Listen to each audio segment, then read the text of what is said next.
At Diyos ang may hagdan nito at dapat kapalooban ng pag-ibig, respeto, pag-unawa at sakripisyo.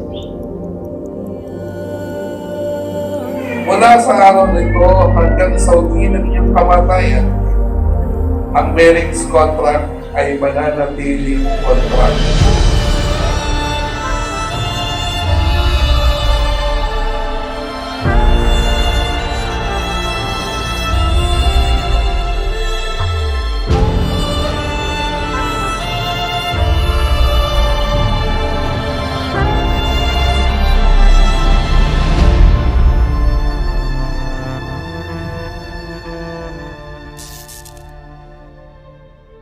First time kami nag-meet ni Angel nung nagpa-schedule kasi siya na tattoo session sa akin.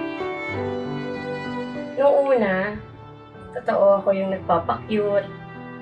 Na update. Kaya ba't ako nag-update sa kanya? Tapos yun, doon nag-start na magka-chat. After like 1 or 2 days, sunduin kita. And ayun. Atid sundo ko na siya. Tumagal, atid sundo. Pag-aalaga, pagkalinga. Ewan ko, iba yung pinaramdam niya sa akin na ang taas ng sense of humor niya na lagi akong napapatawa. Pero si Angel ang paborito ko dyan. Yung toyo niya. Actually, hindi ko in-expect na ikakasal ako. Kasi sa napagdaanan ko sa buhay, kasi parang wala nagsaseryoso sa akin, sa sitwasyon ko.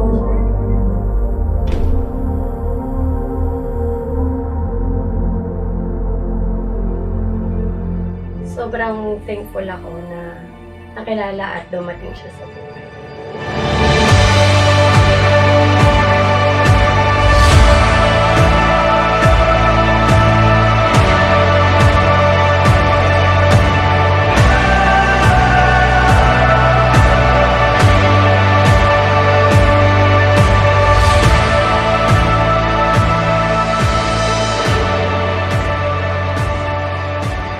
Angelique, binibigay ko sa iyo ang singsing na ito bilang tanda ng aking walang hanggang pag-ibig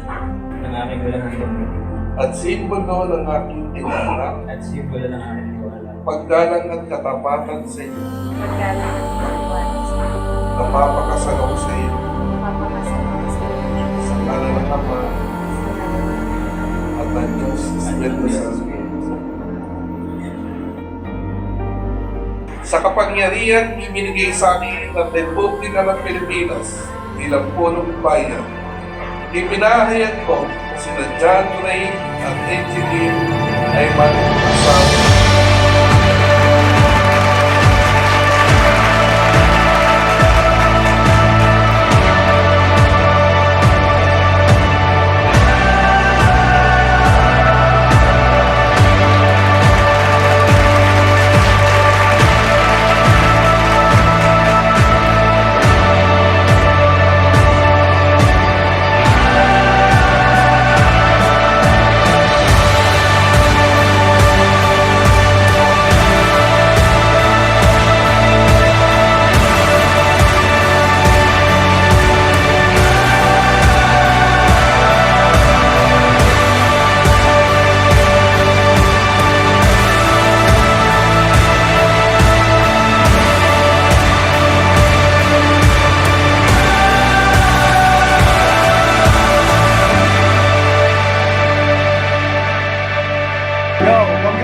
Padre Lestat and Angel. Congrats bro, Lestat and Angel. Congrats, Angel! Congrats sa Angel sa Lestat. Sana